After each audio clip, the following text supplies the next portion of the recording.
Her 9000's game room. I know that in the past I've complained like heck about games which appeared on the Amiga and then made their way to home consoles. A lot of this has been down to 15 quid disc-based games being shoehorned onto a cartridge with no improvements and then £40 being charged for them back in the day. Flashback was initially released for the Amiga in 1992, but you won't hear any moaning from me about where this game came from. It was then ported to the MS-DOS, Acorn, the Mega Drive and the Super Nintendo in 1993. CD-ROM versions of Flashback followed a year later, coming to the Mega CD, 3DO and CDI, and well, just about everything you can think of that had a disc tray. It ended up getting its final initial release on the Jaguar around 1995, but this wouldn't be the end of it. Flashback, also known as Flashback: The Quest for Identity in the USA, is a science fiction cinematic platform game developed by Delphine Software. Once again, I've been thinking about reviewing this game for a long time, but I wanted to get a few other things out of the way first. One was Prince of Persia, which I reviewed before this, and another was Another World, or as it's known in other countries, Out of This World. Flashback can basically be either described as a futuristic game standing on the shoulders of Prince of Persia, or as the spiritual sequel to Another World. It feels very similar to both of these, but I would argue it is a definite progression from both of them. It is worth noting that Another World did get an actual sequel, but it was a Mega CD exclusive and it's not that well known of. Flashback was originally advertised with claims such as the first CD-ROM game on a cartridge. It's kind of easy to see why, and it certainly helped get people hyped for the experience it had to offer. The game was a commercial and critical success. It wasn't just a darling of the critics though, everyone I knew who'd bought it seemed to absolutely love it. Even my own brother, who hates having to do any platforming, jumping or puzzles and only wants to shoot things, was drawn into this game. This game has a place in the Guinness World Records as the best-selling French game of all time. The story in Flashback felt like a video game version of an 80s sci-fi action film. You take on the role of a man called Conrad.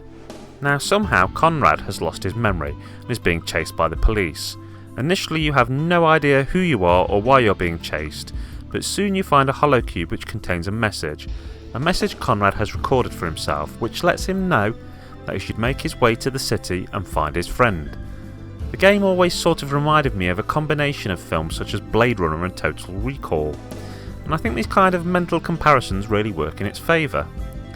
There's a brilliant streak of realism in the game. The way you move and what you are capable of all seem very human, but it goes beyond this. The objects that you encounter in the game are also realistic. All of the objects you find are just lying on the floor. There's no floating icons or strange object hovering in the air without explanation. When an enemy dies, he lies on the floor dead instead of disappearing or turning into an item, which is a nice touch. Makes the game feel very grounded in reality. The controls are a little bit hard to master. Your character moves in a way which makes it obvious that you are moving within a pre-assigned grid. A step forward, a step backwards will always result in you moving the exact same amount of distance. This can at times be a touch confusing. For example, if you think you are standing below an overhanging ledge, sometimes you will jump up and not be able to grab it. After a little bit of playing around, you'll realise that you were in fact one step away from where you needed to be. All of the movements seem to be bound somewhat by reality. If you draw your gun and turn to fire, it won't happen as an instant thing. You'll see pauses between these motions as your character realistically draws, turns and shoots. Sometimes this might feel a touch annoying if you're more used to the arcade style of play, but you soon become accustomed to the character's limitations and learn to work with what you have.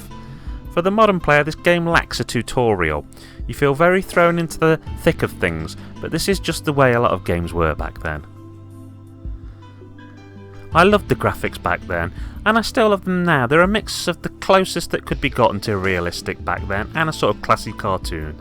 The backgrounds are beautiful and differ greatly from stage to stage. The cutscenes and in-game graphics fit brilliantly together. As for the sound, the game can be very quiet at times. Sometimes all you can hear is quiet background environmental noises and the sound of your own footsteps, but I find this often lends to the tension. There are also what some would call Zelda-like musical success tunes when you find something interesting. It could be argued that there is almost no replay value in this game because of how story driven it is, but it's a long, reasonably hard game which I feel is very satisfying, so I don't think this can be really taken as a serious fault. The game can be got on eBay for around 7 to 10 quid for a loose PAL cartridge for the Super Nintendo, but then it has also been remade for the PC, and you could get a reasonably cheap remake on the Xbox 360. The game was also followed by a PS1 sequel called Fade to Black.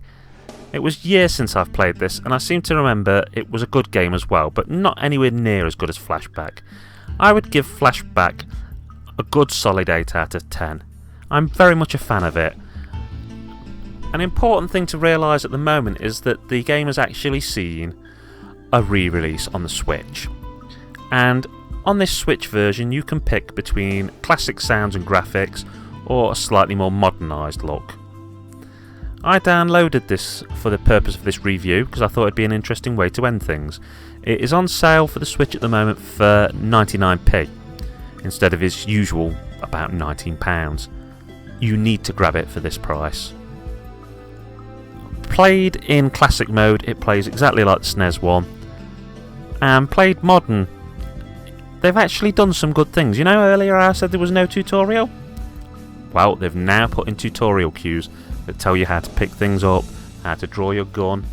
The graphics in the modern version only a slight bit better than the old, just tidied up to the point that it looks like a good modern indie game.